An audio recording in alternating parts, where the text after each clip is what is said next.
রাতে সবার ভাত খাওয়া হয়ে যাওয়ার পর অল্প একটু ভাত বেঁচে গেছে, সেই ভাতটা আমি ফ্রিজে রেখেছিলাম। আজকে ভাবছি সকালবেলা ভাতটা আবার ভাতের সঙ্গে মিশিয়ে দেবো, ভাতটা একটু পাইনছা হয়ে যাবে। তো তাই ভাবলাম আজকে সকালে আর রুটি টুটি কিছুই বানাবো না, এই বাসি ভাতটা দিয়ে সকালে দারুণ একটা টিফিনের রেসিপি বানাবো। তার জন্য এখানে একটা কিন্তু মিডিয়াম সাইজের বাটি দিয়ে এক বাটি ভাত হবে, খুব বেশি ভাত যে আছে তা না। এবার আমি দুটা কাঁচা লঙ্কা, একটু আদা দিয়ে দিচ্ছি, দুটো সেদ্ধ করে রাখা আলু, এই সব কিছু উপকরণ খুব ভালো করে মিক্সির জারে নিয়ে পেস্ট করে নেব। সামান্য একটু জল দিয়ে পেস্টটা করে নিতে হবে। খুব সুন্দর করে একটা পেস্ট রেডি করে নিয়েছি। এই যে বাসি ভাত আর সেদ্ধ আলুটাকে দুই ধাপে মিক্সিতে পেস্ট করে নিয়েছি। এবার স্বাদ বুঝে দিয়ে দিতে হবে নুন, দুই হাত দিয়ে ঘষে রেখেছিলাম জোয়ান, সামান্য একটু জোয়ান দিয়ে দিচ্ছি, তাহলে এই খাবারটার ফ্লেভারটা দারুণ সুন্দর হবে আর খেতে ভীষণ ভালো লাগে। সামান্য একটু হিং দিয়ে দিচ্ছি, আর দিয়ে দিচ্ছি একটু ধনেপাতা কুচি। এখন যেহেতু ধনেপাতাটা খুবই কম পাওয়া যায় তাই একটু পাকা পাকা পাতা হবে।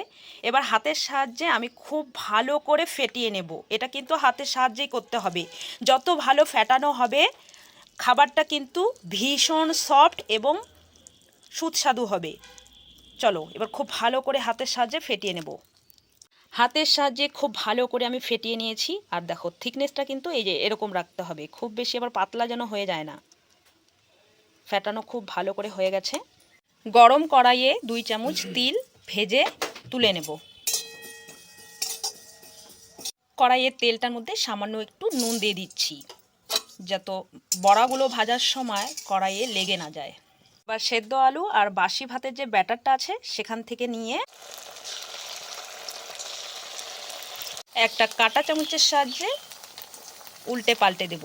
আর দেখো কত সুন্দর কড়াই থেকে ছেড়েও দিয়েছে, কড়াইয়ে কিন্তু একদমই লেগে যায়নি। এইভাবে করে এবার আমরা উল্টে দিতে পারবো। এই যে উল্টে পাল্টে বেশ ভালো করে ভেজে নিয়েছি, একদম মচমচে, আর কালারটাও ভীষণ সুন্দর এসছে। আমি এবার কড়াই থেকে তেল ঝরিয়ে নিয়ে বড়াগুলোকে তুলে নেব। একটা পাত্রতে নিয়ে নিচ্ছি তুলে। একটু বড়াগুলো ঠান্ডা হয়ে গেলেই কিন্তু খুব ইজিলিভাবে হাত দিয়ে ছাড়িয়ে নিতে পারবো। বাকি বড়াগুলোকেও ভেজে নেব একই রকম করে। বাকিগুলোকেও একই রকম করে এই যে ভেজে নিচ্ছি। আর আমি এইবারেরগুলো কিন্তু খুন্তি দিয়ে ছাড়িয়ে নিয়েছি একটার গায়ের থেকে আর একটা।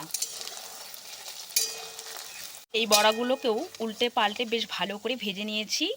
আগের বড়াগুলোর কালারটা একটু ডিপ করেছি, এগুলো একটু হালকা করলাম।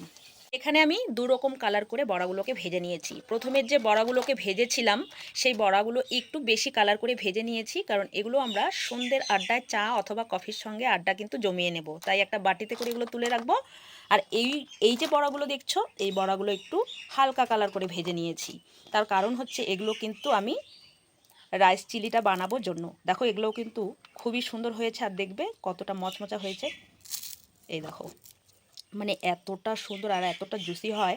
তো চলো, বড়া ভাজার পর যে বাকি তেলটা ছিল সম্পূর্ণ তেলটা তুলে নিয়ে 2 চামচের মতো তেল কড়াইয়ে রেখে দিয়েছি। রসুন সম্বারা দিয়ে দিচ্ছি, কুচি কাঁচা লঙ্কা কুচি দিয়ে দিচ্ছি। আদা রসুন কাঁচা লঙ্কা কুচিটাকে একটু ভেজে নিয়ে দিয়ে দিচ্ছি পেঁয়াজ কুচি।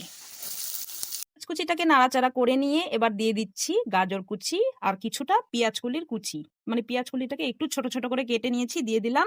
আর দিয়ে দিচ্ছি ক্যাপসিকাম, ছোট ছোট টুকরো করে কেটে রেখেছিলাম। আমি এটা আমিষ টিফিনটা বানাচ্ছি, তোমরা চাইলে কিন্তু নিরামিষও বানাতে পারো। নিরামিষ বানালে পেঁয়াজ রসুন এগুলো একটু বাদ দিয়ে দেবে, তাহলেই নিরামিষ টিফিনটা খুব সুন্দর তৈরি হবে আর খেতেও কিন্তু ভীষণ ভালো লাগে নিরামিষও। একটা বাটির মধ্যে মশলাটাকে রেডি করে নেব। নিয়ে নিচ্ছি 1 চামচ কর্নফ্লাওয়ার, আর নিয়ে নিচ্ছি টমেটো সস, 1 চামচ সয়া সস, 1 চামচ ভিনিগার, দিয়ে দিচ্ছি হাফ চা চামচ লঙ্কা গুঁড়ো, দিয়ে দেবো 1 চামচ চিনি, দিয়ে দিচ্ছি সামান্য একটু লবণ। লবণটা একটু বুঝে শুনেই দিতে হবে, সয়া সসের মধ্যে লবণ থাকে। হাফ চা চামচ গোলমরিচ গুঁড়ো। এবার মশলাটার মধ্যে সামান্য একটু জল দিয়ে মশলাটাকে গুলিয়ে নেব। তোমরা চাইলে এর মধ্যে একটু গরম মশলার গুঁড়ো অ্যাড করতে পারো, আমি আর দিলাম না, আমার খুব বেশি একটা ভালো লাগে না এই রেসিপির মধ্যে গরম মশলার গুঁড়ো, তাই দিলাম না। এবার খুব ভালো করে মশলাটাকে গুলিয়ে নিতে হবে। গাজর পেঁয়াজ ক্যাপসিকাম ভেজে নিয়েছি একটু, খুব বেশি যে ভাজতে হবে সেটাও না। এবার গুলিয়ে রাখা মশলাটাকে দিয়ে দেবো। ওই অল্প অল্প করে না দিয়ে একবারে মশলাটা বানিয়ে যদি দেওয়া যায় তাহলে কিন্তু ভীষণ ভালো হয়। এবার ভেজে রাখা বড়াগুলোকেও দিয়ে দেবো এর মধ্যে। বড়াগুলোকে মশলাটার সঙ্গে মিশিয়ে নেব। এটা খেতে ভীষণ ভালো লাগে। আমি একদিন বাড়িতে বানিয়েছিলাম, ভাত বেঁচে গেছিলো জন্য।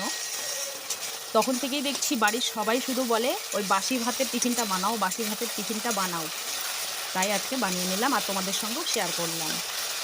মশলাটার সঙ্গে নাড়াচাড়া করে নিয়ে ভেজে রাখা তিলটাকে দিয়ে দিচ্ছি। এবার তিলটাকে দিয়ে আর একটু নাড়াচাড়া করে নেব। আমাদের রেডি হয়ে গেল রাইস চিলি। এবার গ্যাস বন্ধ করে দেবো, একটু ঠান্ডা হয়ে গেলেই পরিবেশন করে নেব। একটু ঠান্ডা করে নিয়ে একটা পাত্রতে করে পরিবেশন করে নিচ্ছি। গন্ধটা খুবই সুন্দর বেরিয়েছে আর দেখেই কেমন জিভে জল চলে আসছে। আর খেতে কিন্তু এই টিফিনটা ভীষণ ভালো লাগে। সামান্য একটু ক্যাপসিকাম কুচি দিয়ে খুব সুন্দর করে প্লেটটিকে সাজিয়ে নিয়ে ডাইনিং টেবিলে দিয়ে দেব পরিবেশন করার জন্য। দেখেও যেমন মনে তৃপ্তি লাগে, খেতেও কিন্তু দুর্দান্ত। রাইস চিলির রেসিপি পরিবেশন করার জন্য একেবারেই রেডি। একটা কাঁটা চামচ নিয়ে নিয়েছি আর দেখো কতটা নরম, কতটা তুলতুলে, আর খেতে কিন্তু ভীষণই ভালো লাগে। তোমরা না করে খেলে কিন্তু বুঝতেই পারবে না। একটু খেয়েও দেখেছি, দারুণ দারুণ দারুণ দারুণ। তোমরা কিন্তু অবশ্যই বানাবে। আজকের রাইস চিলির রেসিপিটি তোমাদের কেমন লাগলো কমেন্ট করে জানাতে একেবারেই ভুলবে না। চলো আজকের মতো ভিডিওটা এখানেই শেষ করছি। আবার দেখা হচ্ছে নতুন রেসিপির সঙ্গে। তোমরা ভালো থেকো, সুস্থ থেকো।